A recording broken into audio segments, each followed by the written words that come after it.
traveling the world, we are living the world. And we call our lifestyle living for real. Here, permanent address, box 418.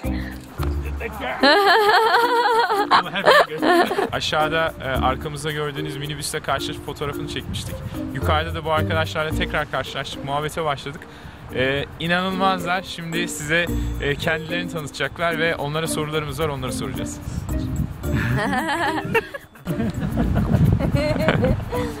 This is my life, it's not traveling. Traveling, like I say, has the presumption that you are going back somewhere eventually. I have nowhere to go back to, so I'm not traveling the world, we are living the world.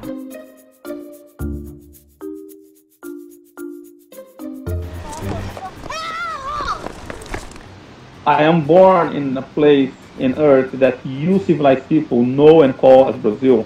I was raised in the jungle and I have been in civilization since 13 years old. I had the privilege in my life to grow up among savage people, among tribal people. And tribal people, they live a much more easy, common sense, relaxing life where free will is respected. We had to get out because of white men. They came with police and army and took us out of the jungle. But ever since, we have been kind of forced to be civilized. Once I start to see and I'm being thrown kind of into civilization, I see that civilization does not respect, one another. There's no respect for will. So in my life has been a struggle in keeping the savage values and yet coexisting in a world of civilized people. Savage men called civilized men the contaminated men, contaminated with fear, contaminated with disrespect to one another. And people, because I have a Mac, I have cameras, and I can handle technology, I can open a car engine and be able to operate and figure what's wrong with it. They believe I'm civilized. No, I'm not civilized. I'm a sophisticated savage man. I have a Mac computer and that I have cameras, and that's just existing. I'm not willing to decline that, but I'm willing to decline civilized values, which is contaminated with fear. I'm not in this life to fear. I'm in this life to live.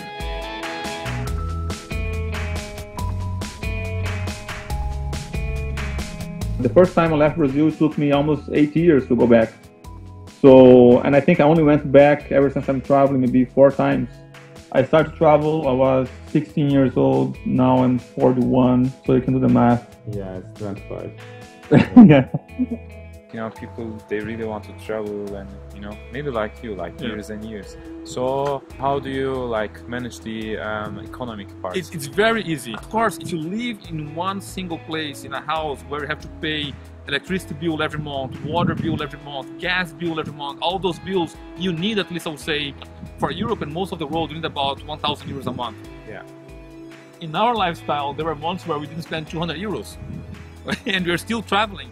So if you only see the possibility that's being offered to you by society, you need a lot of money. If I don't have money, I just park the car and I stay in the same place, and all I need is money for food. And even that, as we travel, basically 80% of all the food we had in the car until today is given to us. Today I went to the supermarket, someone gave me 20 euros on those food tickets. Half of the things I bought in the supermarket today was paid by someone else because they enjoy the lifestyle. I didn't ask. It's not like I go asking people. I think they feel moved by someone who has the guts to do it. As you travel, it's much cheaper. Today we have a lot of venues, you have internet, BlaBlaCar, you have Workaway where you can volunteer and exchange for food, and you can make some work on the internet and get enough money for diesel. It's a lot cheaper to live free than to live in a prison, because a prison costs high maintenance.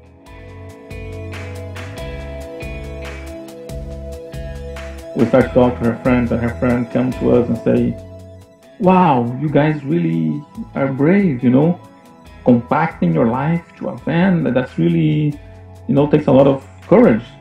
And I was like, interesting. I don't see myself compacting my life to a van. I see myself expanding my life to a van.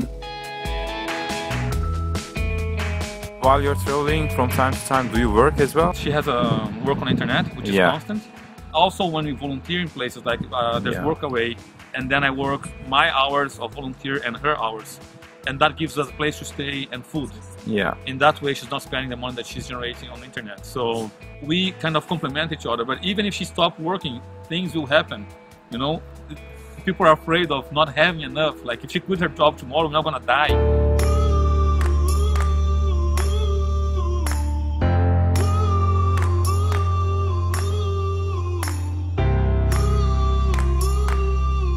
Like for instance, I work many times without the expectation of receiving any money, because when there's a deal of I'm gonna do such thing and you're gonna pay me, their behavior towards me is like they have ownership over me, and in that moment I accept all my commitments. Most people, they take their freedom, which is a huge value, and they bargain that, they kind of sell that for miserable, mediocre value of their needs. I just refuse to sell my freedom for the miserable, mediocre value of my needs.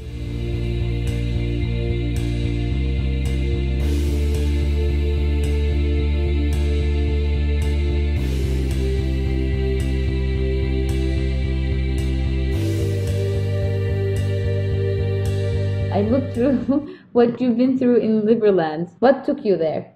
So Liberland's between Croatia and Serbia. It doesn't belong to either country, but Croatia arrests everybody who sets foot on it. Did you know that there's a country that is trying to be established right in the heart of Europe? Where is Liberland? It is a 7 square kilometer land situated along the Danube River between Croatia and Serbia. It came to existence over a border dispute between the two countries. Both countries are claiming that it belongs to the other country, and therefore it is a no man's land. A Czech politician called Jelička took the opportunity and said, "We'll take it," and he put a flag on it and called it Liberland on April 2015. Within its first week of creation, Liberland reports to have received over 200,000 citizenship applications. I ended up meeting some guys from LSA. LSA is Liberland Settlement Association. LSA came to me and said, we need someone to be arrested and we need someone to spend time in jail. So it can go to court and then be appealed to Supreme Court and eventually taken out of Croatia and have a Supreme European Court to set this thing. I say, I'm afraid. Just count on me. So they say, we need someone to spend 1 month in jail. But okay, that's no problem.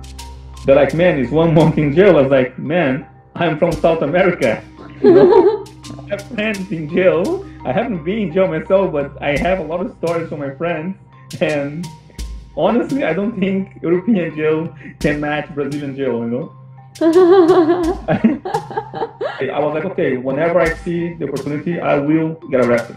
So eventually came a point where there was a lot of media coverage and a lot of events happened on one weekend. When it was from my arrest, I don't know if you realize there are people being taken into custody, not just me. Yeah. I'm the last one because when the police say, sit down, I say, no, my friend, I'm not an easy nigger. You want this nigger? You have to get me. You have to come and catch me. So I run, and eventually I think they caught me in the water, you know. And when it was time for the court, same thing happened. I told the judge, I say, if you cannot prove to me that I was in Croatian territory at the moment of my kidnapping, I'm not paying for anything. I didn't cross any legal borders. You brought me into your country from another country.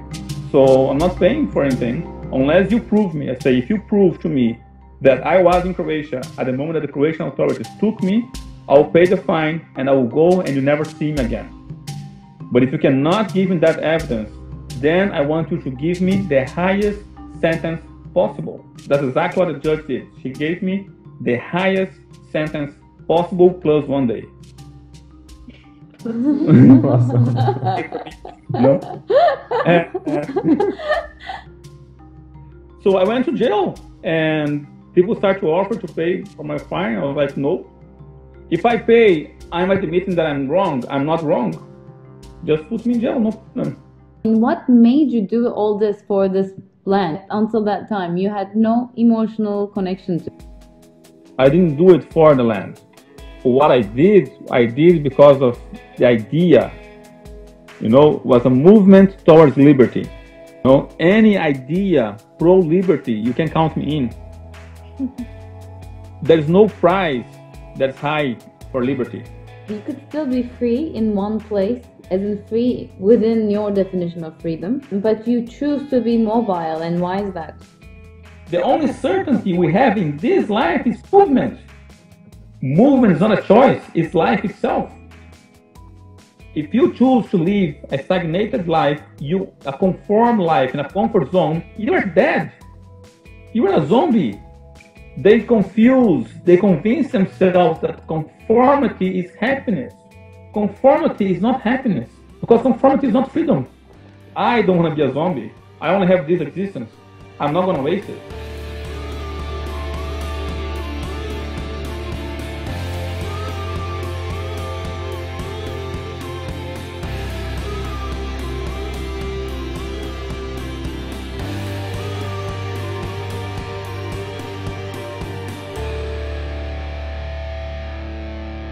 So just let go of fear and embrace your life. Live your dreams.